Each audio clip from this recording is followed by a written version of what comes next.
You're listening to Booked, the bookstore education podcast brought to you by the American Booksellers Association. In this episode, we're featuring Creating Training Plans That Work, a session that was presented by ZingTrain at Children's Institute 2024 in New Orleans.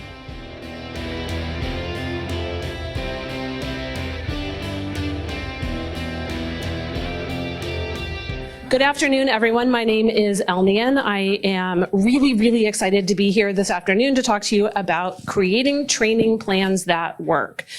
Before we get started, housekeeping.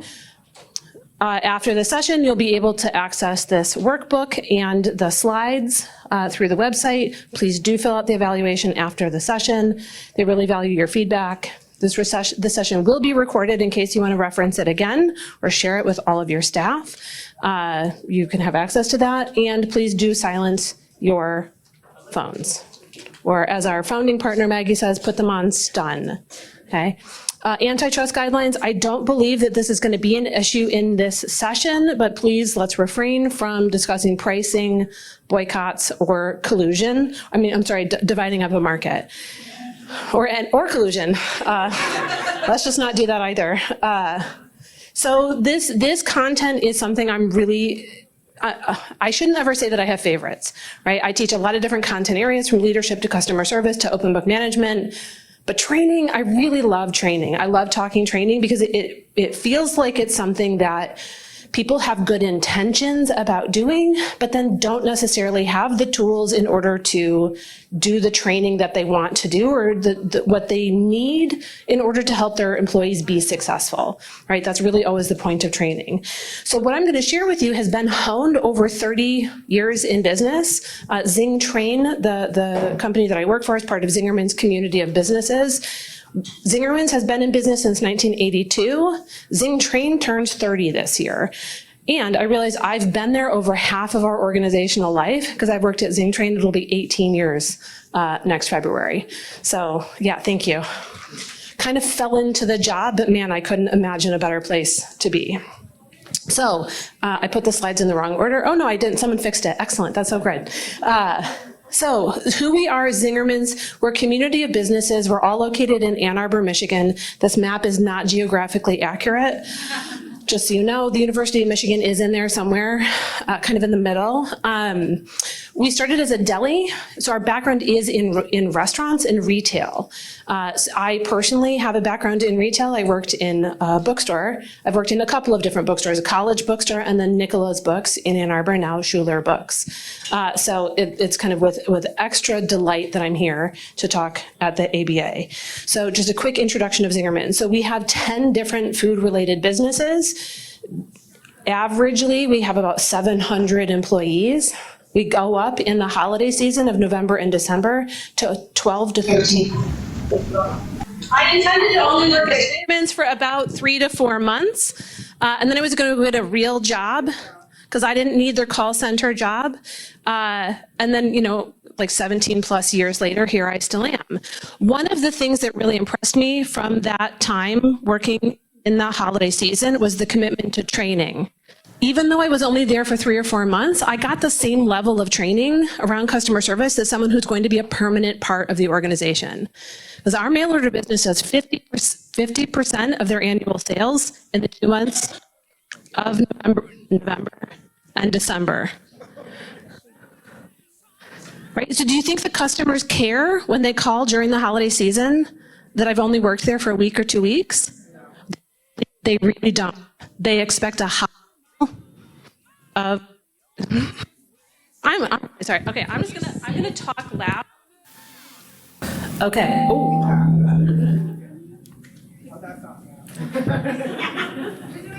Okay, thank you. I was like, this is my actual job. I'm really sorry, everybody. So what I'm going to share with you are they're time tested, right? It doesn't mean that it works all the time, but it means it works most of the time. And these are systems that I believe that any business can put into practice. So let's get into it. So the objectives, this is what I hope that you get out of our time together today, that by the end of the session, you'll be able to use our 4 training plan questions in order to create training plans. Specifically, we're talking about onboarding today. They can be used about other things, and I'm going to talk about that a little bit more at the end. And I have an example that I'm going to pass around of a real training passport that you can look at. You also can apply new tools and techniques and share them with fellow trainers. So the idea is that the onus is not all on you, that you can have other people help you with the training. That is a big driver of training success. And lastly, to call upon a network of peers to help get past roadblocks. We do have a client who owns a bookstore in Alexandria, Virginia, who has started using passports. So she's a great resource, someone to reach out to ask how it's going, to see what she's created. I asked for a copy of it, but I don't have it yet. Otherwise, I would have shared it with you. If you attended the session on performance management, could I just see a quick show of hands who was in that session yesterday? Okay, many of you. So we talked about different types of problems, but I knew not everyone was going to be in that session, so I want to frame this again.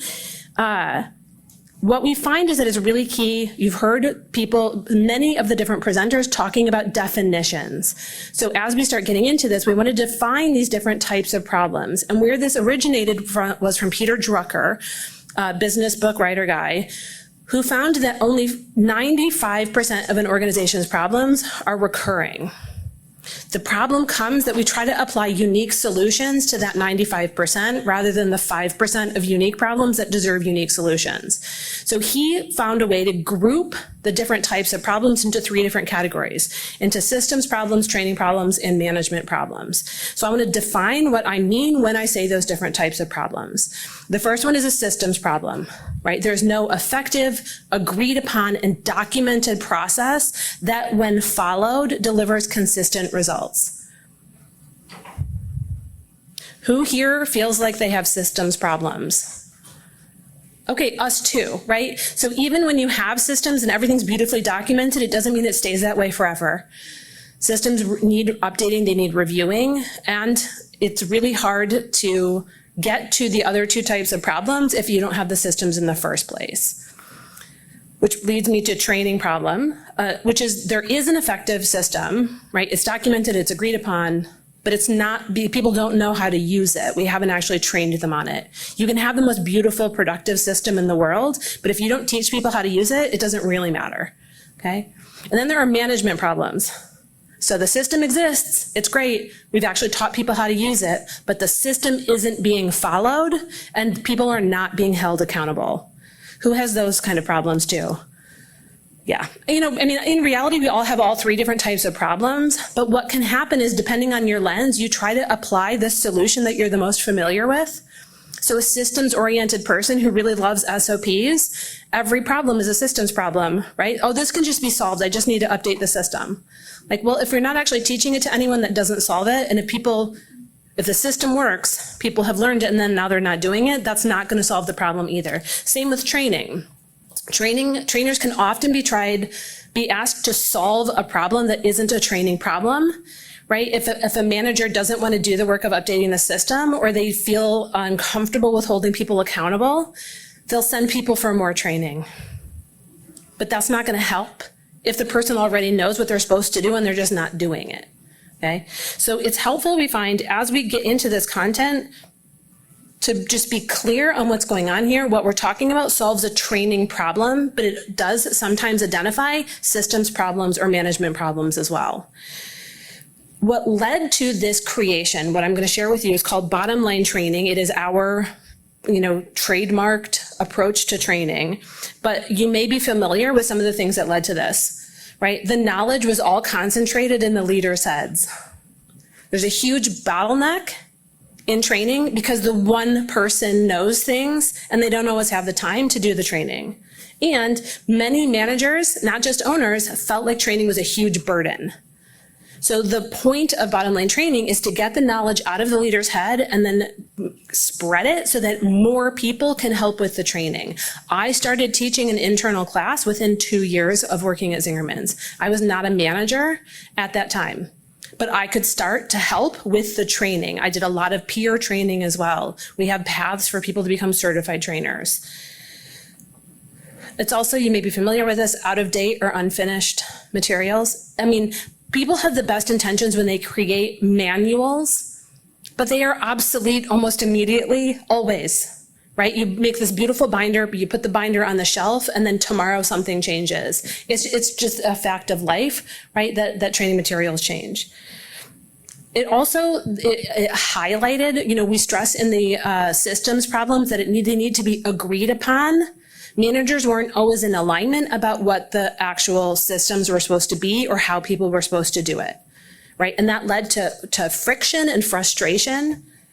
And they also didn't agree on what trainees needed to know first, right? So different managers would prioritize different information. This is all things that actually happened in our business that led to the creation of training plans. And then the last one is people really wanted to do a good job. They just didn't know how, right? They didn't have the tools. They didn't have the resources. There wasn't a system in place. So Maggie Bayless, the founding partner of ZingTrain, created bottom line training, what is known as bottom line training, which is training that has a positive impact on one or more bottom lines. At Zingerman's, we have 3 bottom lines. It is great food, great service, and great finance. All 3 of them are important to us, and no one wins in any given interaction. So when we think about doing training, it should have a positive impact on one or more of the bottom lines. Otherwise, it is not a good use of organizational time and resources. And that can be really, people are like, but you're a training company. I was like, yes, and I love training, but there's a point to it. We don't just do training for fun, right? We do it because we want people to know or to be able to do something on the other side.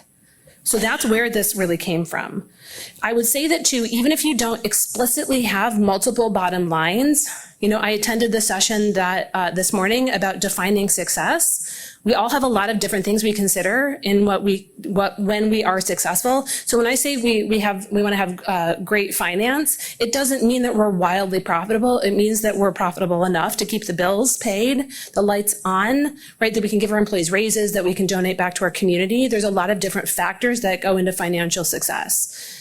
So there's a lot of nuance that goes into that, and we need to help prioritize that when we teach training, that we're also not going to sacrifice on our systems bottom line, right? Or our food. And at ZingTrain, it's food, right? All of our bottom lines are equally important to us. Okay. Because if we don't tell our employees who prioritizes, who determines what's important.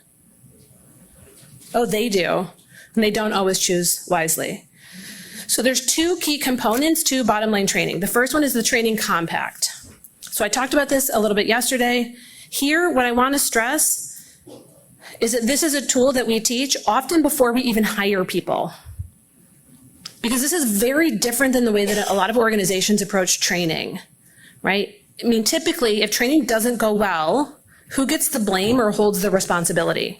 Trainer or trainee? Yeah, the trainer. That doesn't really work a lot of the time. We need the trainees to also take responsibility for the effectiveness of their training. And I believe what's on the trainer side here is relatively standard. Where this gets pretty radical is on the trainee side. So we want to teach this to people before we even hire them so that they're exposed to it, so that we don't get into a situation where they get hired and they expect this to be the kind of like passive, lay it on me, teach kind of education model. That does not work for us. We expect them to take responsibility for the effectiveness of their own training. If they don't understand something, they need to ask whether we're in training or not, right? This kind of applies more broadly. So we teach this at the beginning of every class. People hear it over and over and over again. So often when I'm teaching internally, I say, okay, so what can you do to take responsibility for the effectiveness of your learning? Employees are like, take notes, ask questions, participate. They're like, yeah, true. Right? Because they've heard it all before and they know what they're supposed to do. But in reality, they need to actually think about it because it's different for everyone. What I need to do to take responsibility for the effectiveness of my own training is different than it might be for other people. Right? I've learned I need to keep my hands active. I need to take really good notes because that's what makes information sticky for me in my brain. I've also learned that if my hand is moving, my mouth isn't. So it makes me a better co-participant. I'm not having side conversations, right? So knowing what those things are for you, like, do you need to have coffee? Do you need to have water? Do you need a snack, right? We're at a time in the afternoon where I think sometimes people's energy can ebb a little bit. That is not why I brought you candy bars, but it's not why I brought you candy bars. Please enjoy. I brought extra, so you can, if you want to eat one now and then have one for later, I have plenty. So knock yourself out. Our founding partner, Ari, has referred to this as one of the most revolutionary things that we've ever done. And I think we've done some pretty interesting revolutionary things. We have now a perpetual purpose trust. If you've heard Patagonia did that, we are also in that process as well. One last thing on this, we believe it goes up in increments of 100%. So we ask each person to live their side of the training compact 100%. It was originally 50-50, and it was originally manager and trainee, and then we realized that managers are not always the trainers, and even when they are, it's a different role that they're playing in that moment. So the second key component of bottom line training is the 4 training plan questions, and this is where we're spending the bulk of the rest of our time, is on these 4 training plan questions, because we use them to create a training plan or a passport, right? I brought this example. I'm going to pass it around so you can see what it really looks like. Right? It is designed to fit in the back pocket of an employee's jeans. It's on paper for a reason, because we want people to be able to take it out and look at it and then quickly put it back in their pocket when a customer walks up. Right? It's really different than having them look at a device. Now they're just slipping this in their pocket and the customer's none the wiser. So what this does, it answers these 4 training plan questions for every position that gets hired. So what is expected of the trainee and by when? How will training resources be made available? How will we know if the trainee is meeting or not meeting our expectations? And what are the rewards or consequences for meeting or not meeting those expectations? What I want to highlight here is that I'm talking about the passport, the training plan writ large. It is trainee centered. It is not trainer centered or manager centered. So this is given to the employee, and they hold on to it. They own it. It is theirs. So they are guiding their own success. It prioritizes for them what we want them to focus on. They can ask questions. Other people are going to check in with them. They're expected to have it on hand when they're working. Do employees lose them? Absolutely. Do they go through the laundry with people? Yes, they do. Okay. Okay. No? Okay. Cool. It was a valiant effort. I really appreciate it. Well, we're going to sit here. So what I want to say too, that this is different than a training checklist, right? A lot of times people come to our training with like, I've got a checklist. I know what I need to cover with this employee. That is trainer centered, right? Those two things go hand in hand. This doesn't negate the need for a training checklist, but this is, what does this employee need to know and be able to do, and by when? How are you going to help them achieve those goals? So I'm going to hand this around. I also want to say too that this is not just something that the manager is checking in with the trainee on. Peers are checking in with them on it. How are you doing in your passport? What can I help you with today? What can I help you learn? We do a lot of peer training. So these are business. So the other thing I want to highlight, and we're not going to get into this elsewhere, but you'll see it when you see this passport, is it is Zingerman's wide expectations first. Every person in every position at our entire organization across 10 different businesses that do different things, what do we want to have consistency around? Then it gets into business and position specifics. Okay? I'll talk about that a little bit more. What I want to do right now is to start diving in to training plan question number 1. Which is on the top of page 4 in your workbook. What is expected of the trainee and by when? So this can be hard to do, and we are often tempted to start with existing resources or training tools we've already developed, but that isn't the right place to start. We need to start with, what do they need to know to be successful? So we want to start out by aligning it with our job descriptions and hiring materials. Right? I talked about this a little bit yesterday in the performance management, that there is really there ought to be a through line between job descriptions and hiring, right? Like asking the interview questions should relate to the job descriptions. Then what are the requirements? How are we helping people meet those requirements? What are the job expectations? And then let's hold them accountable for that. And I say that, and that may be super obvious to you. It is not obvious to everyone. It is something that people need to learn, right? So the other one, and we're going to talk about this one for a little bit longer, is to effectively document expectations. And I want you to think about behavioral performance expectations. What does it really look like when this person is doing what I need them to do? This is something that a lot of seasoned managers are very unconsciously competent at doing, right? If I ask you what tells you that this person is really doing a good job, they have a hard time sometimes of actually getting that clear and then documenting it. But ideally, those are the performance expectations that you put right into the passport, into the training plan. So when I talk about the performance expectations and effectively documenting them, we want to use action verbs and descriptive adverbs. And what I've learned is that even the most intelligent people, learning English and grammar was a long time ago, and people don't always remember what those words mean. So if you look on the next page, you'll see some examples. So action verbs.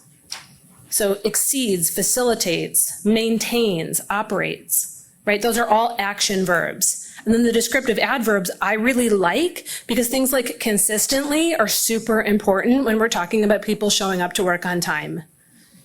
You didn't just do it once, you are consistently showing up on time.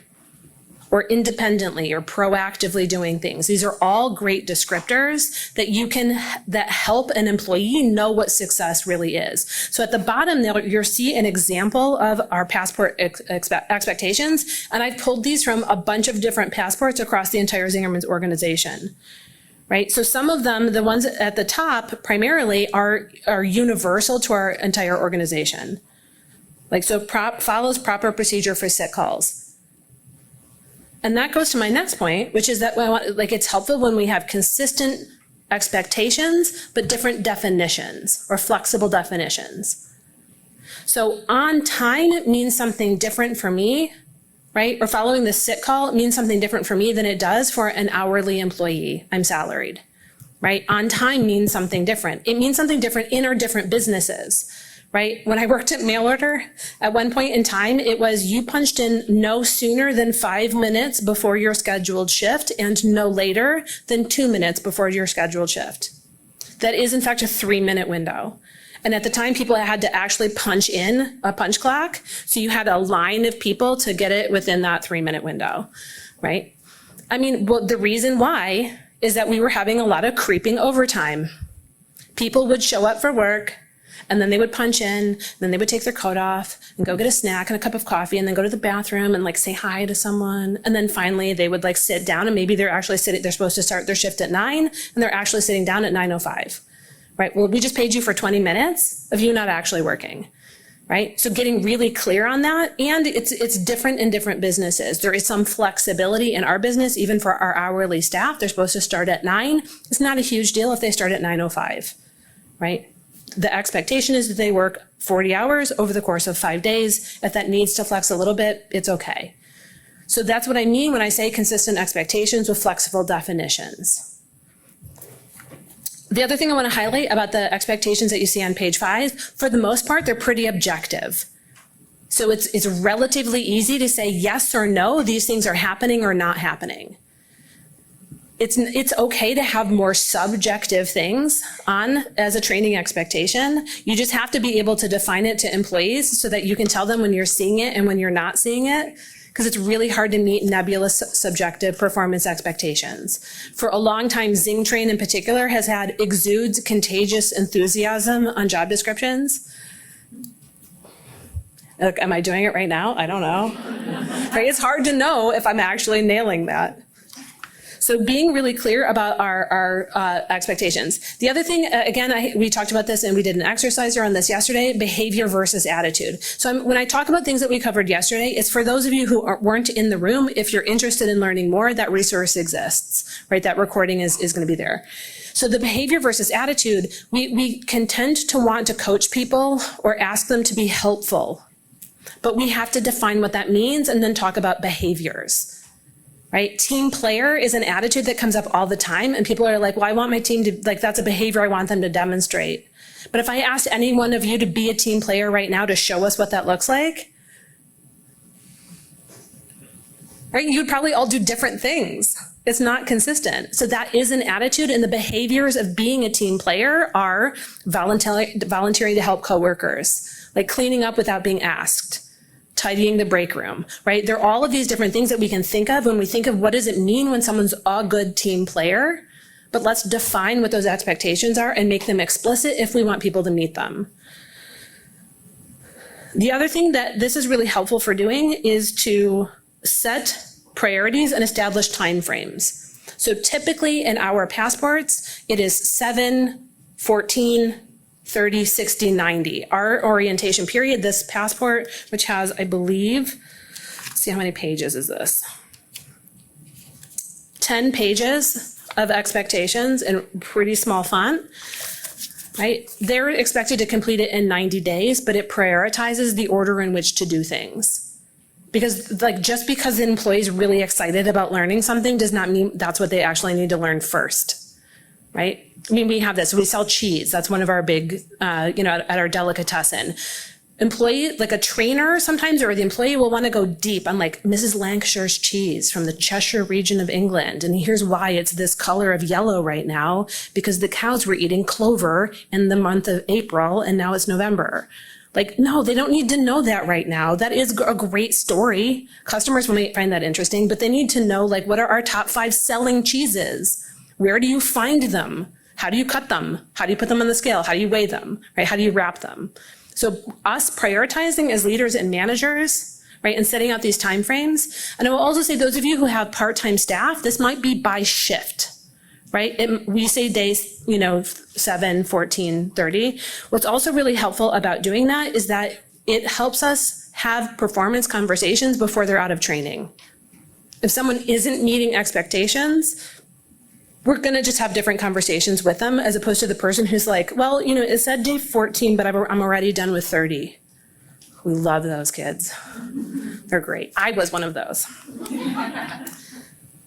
So, training plan question number 1. I also want to say, when I wrote myself a note here about effectively documenting expectations, I have done implementation work for a number of different organizations in all different kinds of businesses and industries. And 3 different times I have had people write Google Drive as a performance expectation. I'm like, what specific, can they find it? Can they use it? Is it actually the Google suite of apps? Do you want them to use Gmail? Use Google Sheets? I mean, like there's so much behind that, but that is where it comes from, a training checklist, right? I need to get you access. I need to show you where to find things. I need to show you our file structure, right? The intention is really good, but you have to be really specific when we're writing the expectations that go in the passport. Right? The other thing that's really helpful about this, you may have noticed, is that SOPs, systems might change, but the expectation stays the same.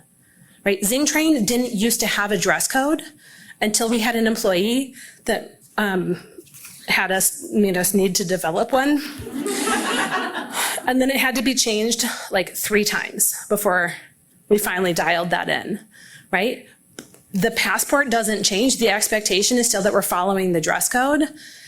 The actual dress code itself just got written down for the first time ever in the history of ZingTrain at like 25 years, and then updated and longer a couple of different times because it needed to be. But the passport expectation doesn't change, right? So these get updated typically when we hire the same position again. We review it because we'll make notes on the like, oh no, that wasn't reasonable for that person to try to have done in 14 days. No, what was I thinking, right? Let's move that to a day 30 expectation, and then we make the updates as we go. Okay. So before I put you to work on day 7 expectations, I want to ask, what questions of clarification do you have so far on what I've shared?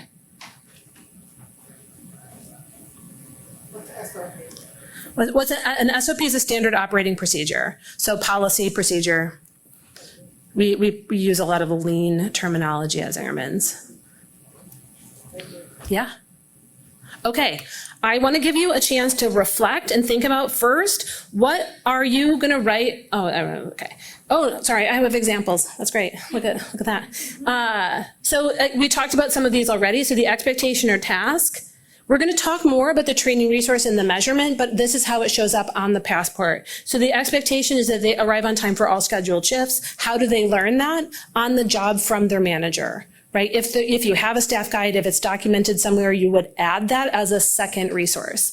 And then how will we know if they're doing that? It's observation and feedback, right? We can actually look at the log. We use, an HRIS, an HR information system software. So we can pull a report to see how someone's actually doing in terms of punching in. Or one of ours is we have a class called The Art of Giving Great Service. So the expectation is that they attend the class. So it gets signed off on by the person who taught the class. I learned as someone who is an instructor that I needed to take notes on who was attending the classes, because when a high school kid inevitably washes their passport in their jeans and needs to have things re-signed off on, I will not remember them 6 months later necessarily. So I write down every single time I teach, who am I teaching this to? So that's how that goes. Or customer service expectations. So we use something called the 10-4 rule in all interactions. This is that we make eye contact and smile when someone comes within 10 feet, and then we verbally greet them within 4 feet. This is internal and external. It's very behavioral, right? It's very easy to observe if it's happening. So they learn this on the job and in the Art of Giving Great Service class. That's AGGS. It's our shorthand. Right, so observation and feedback is how they would know if they're meeting that expectation. And then that they consistently, this is our phone expectations, that they answer the phone within 3 rings. We have a script of how they answer the phone. It's not super scripted, right? But I would say right now, if I was answering the phone at ZingTrain, I would say, good afternoon, thank you for calling ZingTrain. This is Elmian, how can I help you? Right, but you substitute the time of day, the name of business, and your own name when you say it. So how will they learn this? The service class, on the job training, we can do a role play, right? If someone hasn't had that many opportunities to answer the phone or they feel really nervous about it, like we can do a role play, and then observation and feedback as well, right? How would we know that it's happening? So now I want to put you to work on day 7 expectations. And when you think about day 7, this is just kind of the beginning layer. Right, so if it's a part-time employee, this might be after 7 shifts, or what you feel like is a reasonable amount of time, or 5 shifts. You know your pacing. So think about the position that you hire for the most frequently, and then write that down at the top. And then just start listing some expectations and practice writing them in the format that I talked about. What do you want them to know and be able to do by the end of their 7th shift? Okay, so I'm going to give you about 2 minutes to start, and then I'll give you more instructions. Okay, does everyone have 2 or 3 expectations written down? Look at me, I can do this now. Does everyone have a couple written down?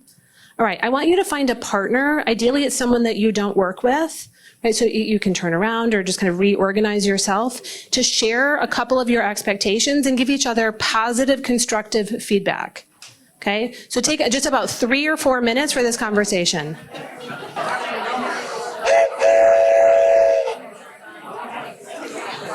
All right, I hate to cut off good conversation, but I will. So I want to say, who heard something from a colleague in the room that you might be able to use yourself? Okay, a fair number of people. So this is a place to start. I also want to mention, I'm going to start handing out the passport. We're just going to pass it around. You all can take a look at it so that you get a chance to see what a real live one. It's a production passport from our bakery. So I love a day 7 expectation. I was just looking at it, is to throw flour correctly. It is a real skill. There's actually the most viewed video on our bakery's Instagram is of the former owner throwing flour. Because it's beautiful when you see him. It just arcs exactly right and doesn't go everywhere. It's a beautiful, beautiful thing. What I want to do next is to start getting into training plan question number 2, which is how will training resources be made available? So I mentioned it when I started talking about training plan question number 1. The temptation is often to start with what we know exists. What do we already have in place? But I'm going to encourage you to not do that. Start with training plan question number 1. So don't start with the resources, start with the expectations. Then there are different types of training resources. So I want to define a couple of different ones. Just to be really clear, we talk about classroom instruction. Right? Even if you're not very big, there are definitely times that you might still want to do classroom instruction. It's when you bring in a subject matter expert, right? If you're upgrading your POS system, You would want everyone to learn the same thing at the same time. That is what classroom instruction is geared towards. It's many people hearing the same message at the same time.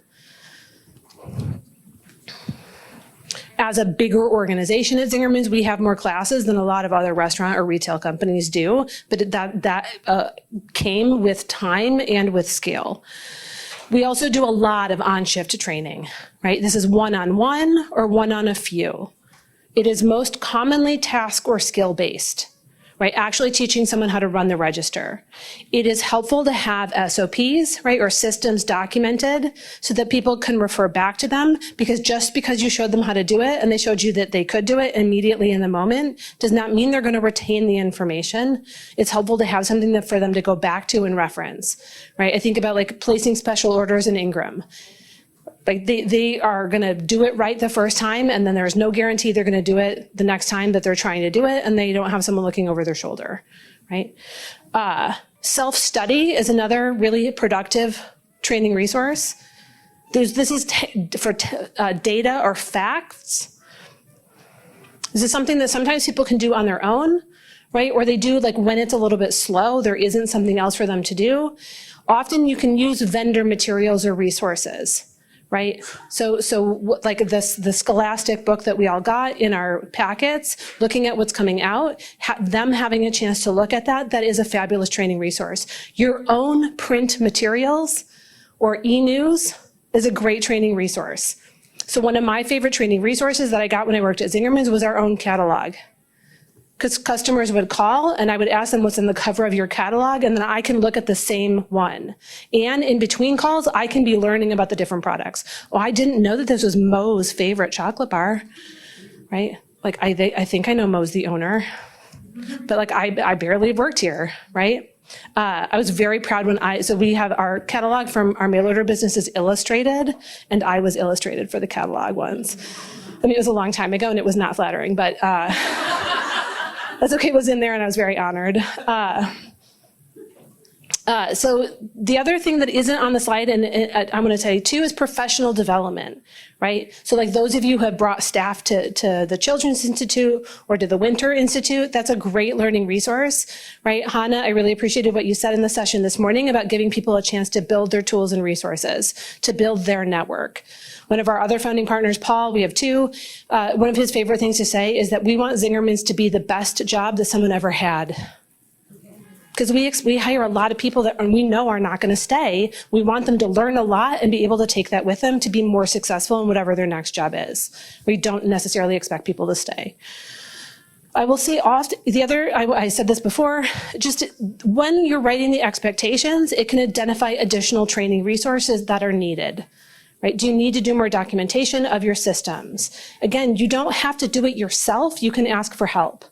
The next time you're training a brand new employee, asking them to document what they're hearing, it's a place to start. It also gives you a really good idea of what their comprehension is of what they heard, because it may not be actually what you wanted them to know or what they're retaining.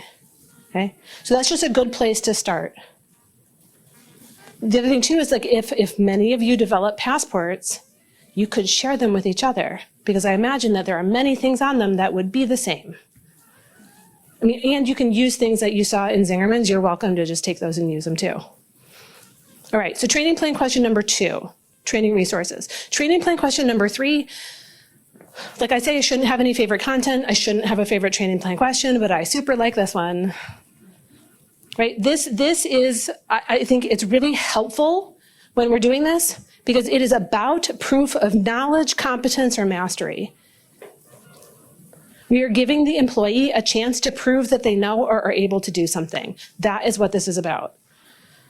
It is never, ever a gotcha. If you're having problems with performance, right, this can help with accountability to go back to a trainee to say, hey, you know what? When you went through training, you demonstrated that you were able to do this thing, but you were doing it really well. I signed off on your passport, but now that isn't happening. What's going on, right? Because we have that documentation to talk about it. You proved to me that you were able to do this thing. Now it's not happening. It's not anecdotal. I have evidence of that. It also helps with skill building. right? If you are going to move on to this more complex thing, I need to know that you're really getting this first thing right every single time, right? I'm not willing to let you kind of loose on a second type of customer until you are really good at this first kind. Prove to me that you're doing this consistently, and then we can add complexity. Okay, does anyone love tests? Okay, one person, a couple of people, right? I'm here to advocate for tests, right? There's different types of tests. There's written tests, performance tests, verbal tests. It is a chance for the employee to demonstrate competence or knowledge. That is really helpful to always keep remembering. We're trying to take away the stigma of tests. It is a chance for them to prove that they know and are able to do the thing. So for example, one thing that's really important to us is pace in a lot of our businesses. So you should be able to do this many things in this amount of time, right? So like unpacking a box, it should not take forever, but employees have sometimes a really hard time getting up to speed on pace. I'm going to take a side note. I also teach on-shift training. One of the reasons that often happens is we show them how to do something at training speed, and they don't know what full speed is supposed to look like. So when you're doing something, when you're showing someone how to do something, show them at full speed first, then slow it down so that they know, like, I'm going to show you what this looks like when I'm doing this, when I'm processing this kind of order, when I'm doing returns. Right? Then I'm going to show you and go through step by step, but like in the future, this is how fast I expect that you're going to be able to do this. Right? Otherwise, they think the slow way is the right way. So when I talk about performance tests, the other thing too is that the employee identifies when to start. I'm not going to just go up to them and be like, okay, go now. How many can you use? 5 minutes, go. Right? That is like, oh my gosh, so high stress.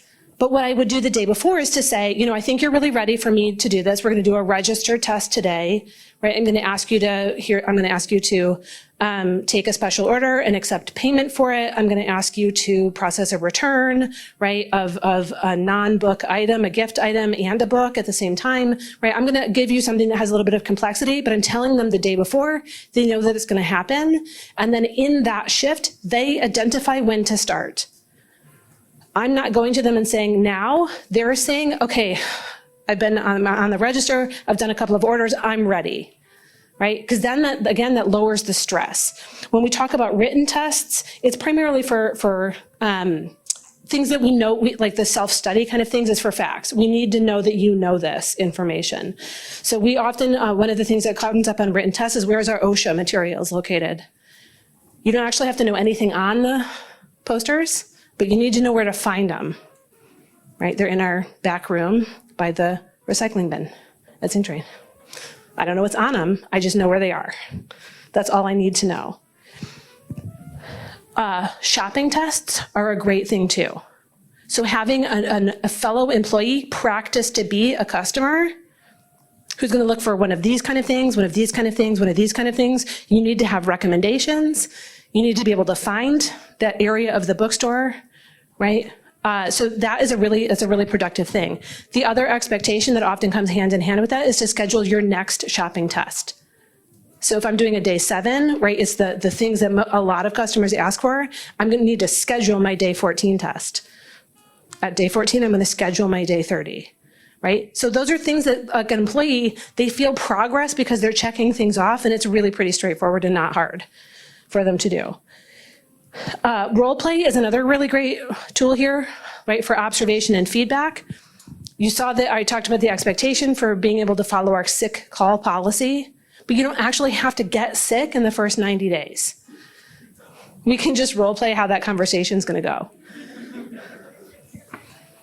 We have had employees be super stressed and they're like, but I don't have enough PTO yet. It's like, we can role play. You don't have to actually call out sick. It's okay. So when we talk about observation and feedback too, it's ideal if most of the expectations are objective and not super subjective. If they are subjective, giving people like kind of parameters that the behavior would fall within, so that it's not a surprise to them when they are like, you're not meeting these expectations. The other thing that can be helpful is that often employees will want to get signed off on something before you're ready to sign off on it, right? Like showing up to work on time for all scheduled shifts is one of those things. So what I have done as a coworker is to say to someone like, okay, I hear you want me to sign off on that. I don't think that's been true yet, but if you show up on time for all scheduled shifts for the next 2 weeks, then I'll sign off on it, right? Because they know they need to meet these expectations all the time, not just during the training period. We want to build that habit, that muscle of them being on time. So this also, training plan question number 3, one of the reasons I love it is because you can use it to review and confirm your expectations. If you are looking at your expectations and trying to match them up with training resources and then the measurement tool, and you're like, well, I don't know how I would really measure that, it might not be a great expectation. You might need to reword it or to reframe it or to get more explicit. I also want to say too, yes, I'm going to come back to you. I want to, before I forget, when people are doing written tests or performance tests, there isn't a penalty for failing, right? They get to do it again. If they fail like a number of times, we're probably going to have a different conversation, but most of the time it's just people have high anxiety. They know that we're not going to punish them or penalize them for needing to do it again. They're going to get 2 or 3 tries, or if someone has written test anxiety, we might do it verbally instead, right? We want them to succeed. That's the whole point here. It's not to weed them out or as any kind of gotcha. May I have microphone assistance, please? She's coming.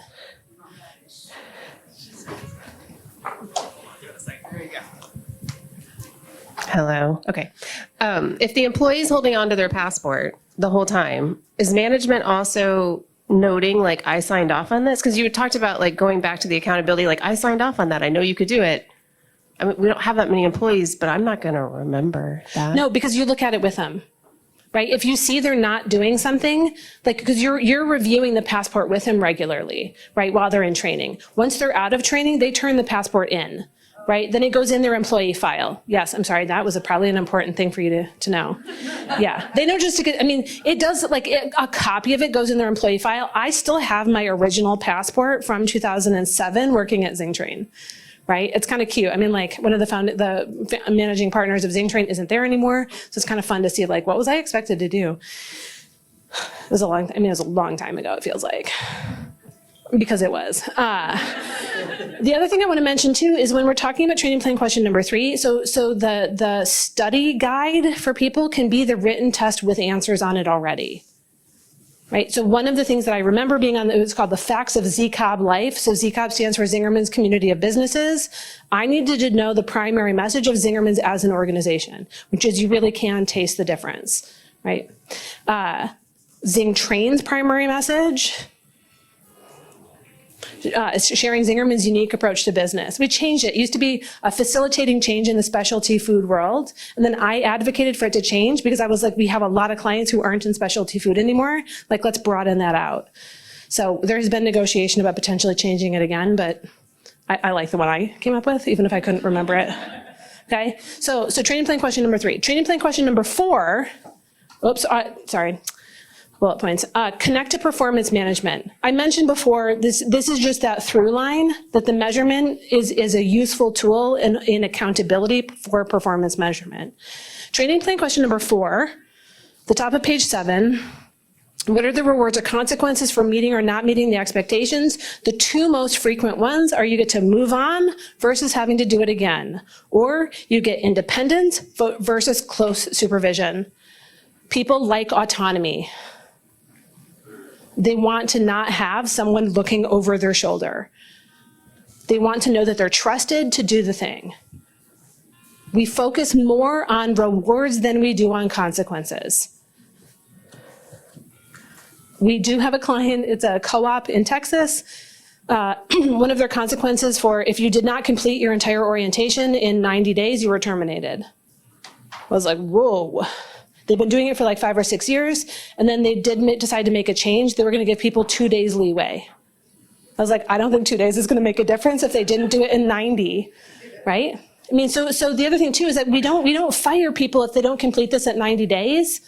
They still are expected to complete it, but they might not have the hours that they prefer, right? They might not be on the schedule until they complete the orientation expectations. We're going to work with them on it. People have a lot of different stuff going on, right? We have high school students. Their hours are limited. There's only so much that we can expect them to do. Classes aren't always scheduled to meet their schedules. So we're going to work with them on it. Also, this is based on time frame. This training plan question based on time frame, not expectation. You do not get a reward for meeting every single expectation. And in reality, most of them, you don't get the full benefits of completing things until the end of your orientation period. So when you are at the end of that, you are now eligible for raises or promotion. Until you complete your passport, you're not eligible.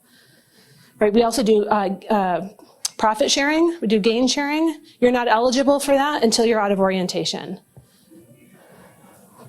I mean, we have to be profitable also. That hasn't happened yet this year. We also have other post-orientation benefits, right, that are not monetary. So they might get a special, if you have like t-shirts, a lot of our staff wear t-shirts, there might be something that they get when they're done with orientation, right? That is a driver for them to do it. For us, we get employee discounts. You get an employee meal.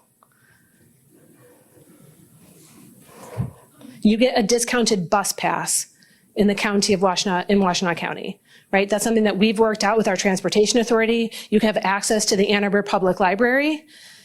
Even if you don't live in Ann Arbor, because you work at Zingerman's, you get your discount card, you now can get a library card in the city of Ann Arbor, right? So there's a lot of different things that employees that are benefits to them. They get $30 off their first pair of non-slip shoes, a company called Slip Grips. I mean, they're not cute, but you get $30 off. I still haven't gotten mine. I don't know if they would still honor that, though. That was a really long time ago. Okay, so there can be other things that are drivers for different employees. It's not necessarily more money. Sometimes there might be a small increase in wages that has been planned in, like we're going to start you at $16 an hour. When you're out of orientation, you go to 17. Right? That's another good driver. Originally, our orientation period used to be 60 days, and you did not get health benefits until you were out of orientation. President Obama changed all that, which is great. We want more people to have access to health care, but that was a big driver for a lot of people to get out of orientation. It's like, I need to go see the dentist, please and thank you. Right? So, training plan question number 4. What I want to point out in your workbook is a passport example on pages 8 and 9.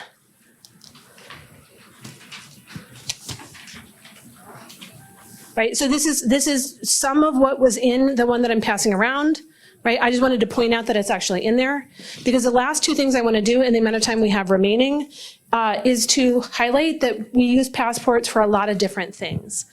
Right, so we use them not just for orientation. We have been using passports for like 25, 30 years at Zingerman's. These are very mature. What you're seeing is a mature organization. We also use them for performance management and annual reviews. So what are you expected to do in the year ahead? I have a performance plan for myself every single year. My review is in December. We do all of our reviews at the same time. Don't recommend. We do 360 reviews on each other, so it's a lot of feedback. We're all slinging at each other all at the same time. It's not anonymous, we all know.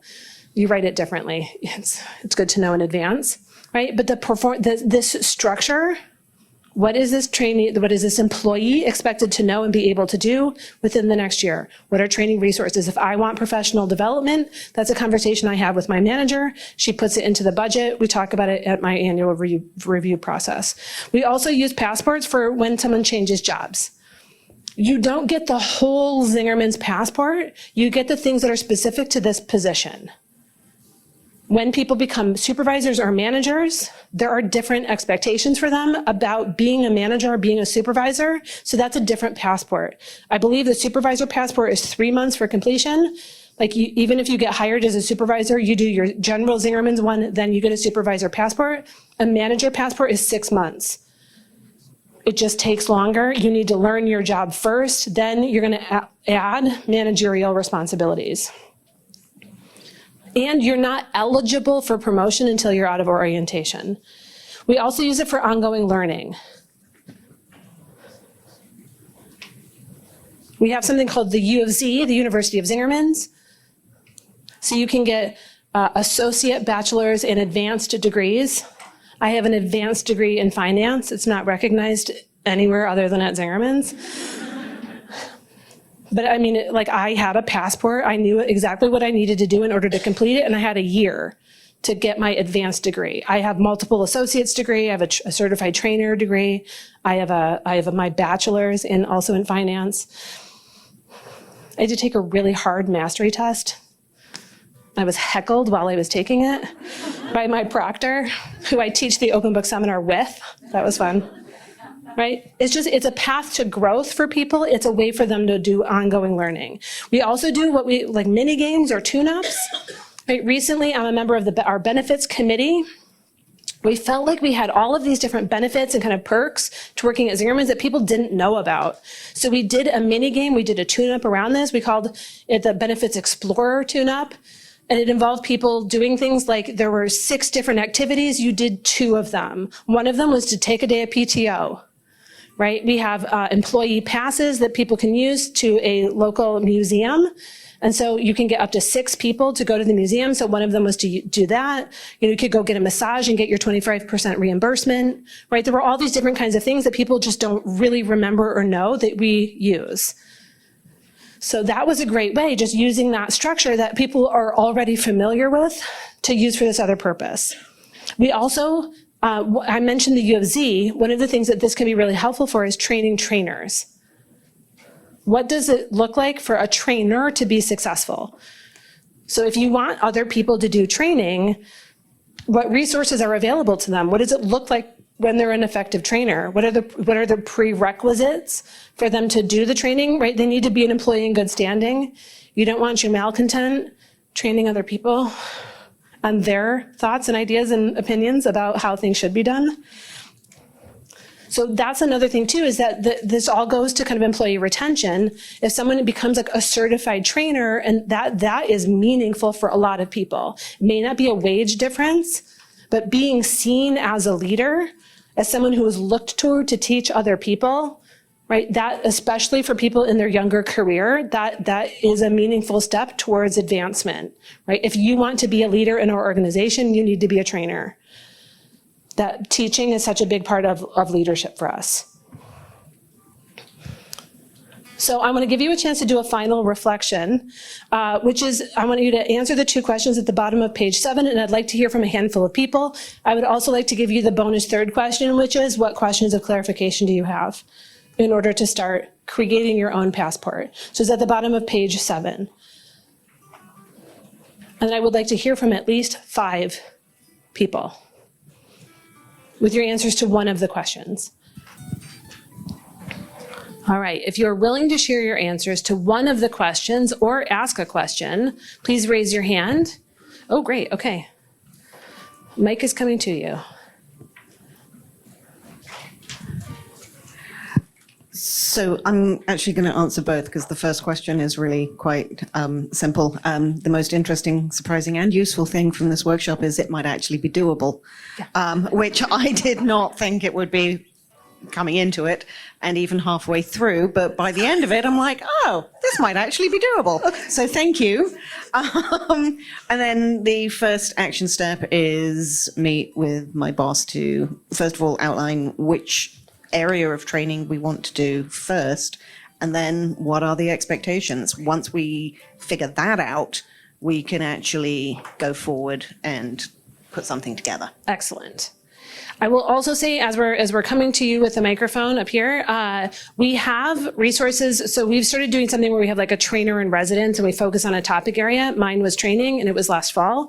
So there are 2 different webinars on like what is bottom line training and the passport itself that exists on our website for free. So if you want to you can share that with your boss too, right? It's a great training resource that we want you to be able to share with other people who weren't able to be here. ZingTrain.com/library.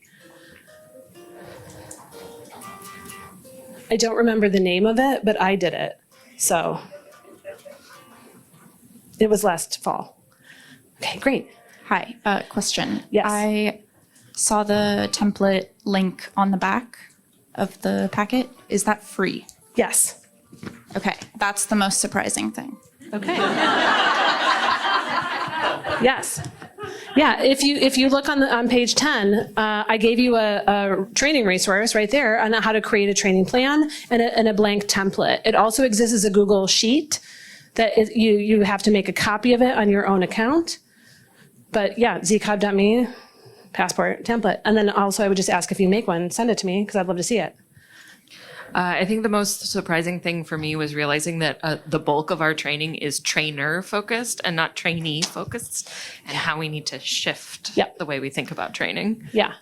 Yeah, people, that's always like this kind of like sad look in people's faces. They're like, oh no. I'm like, okay, that is all good. It doesn't have to go away. You just also build this other stuff and start with that training resource. Okay, another hand. Thank you. I guess the most interesting or useful is really just the whole passport and then defining the expectations with timelines and rules, because we just sort of, we're so new, and I've only had employees my own for about a year and a half, and we just sort of expect these things and never actually write them down. And we had somebody that would come 15, 20 minutes before their shift, and we never said, you can't do that, but like, don't. And I mean, they can come and hang out. They just can't punch in. yeah, and they'd always punch in, and then they forget. They were like, I was there from 45 to, you were scheduled at. Yeah. So, but it seems obvious, but it's just good to see, like, you're supposed to have, expectations and rules all written down, and the developing the passport and training rule to log and document everything is, I think, very useful to go over with them to make it very clear. Yeah. Yeah, it's one of the most interesting things. If anyone has read the book, First Break All the Rules, it's based on the Gallup research. They did interviews with something like 800,000 managers and 100-something thousand employees. And like, not just employees, but the employees you wanted to keep. And the number one thing that kept people in jobs was, do I know what is expected of me at work? Right? Compensation didn't even make the top 12. Number one, do I know what's expected of me at work every day? Right? I think we assume that people want a lot of other things, but what they really want to know is A, what is expected of me, and B, am I doing a good job? Right? Am I doing this well? Give me performance feedback. Right? Those all go hand in hand. I think we have time for one more person. And I'm going to stick around if you have other questions. Okay. It doesn't say my email address. I'm really sorry I didn't fill that in. It's egilbert@zingermans.com. I'm pretty easy to find on our website. Also, ZingTrain@zingermans.com is another way to get a hold of us. Please do fill out the evaluation. We love being here. We'd love to know what you thought of the session. If you create a training plan, I would be happy to give you feedback on it. Just send it to us, right? And I would love to, if you're willing to let us use it as an example for other people, we also really like that too. Right? Well, thank you all very much. Please let me know if you have questions. I'm going to be hanging out for a little bit.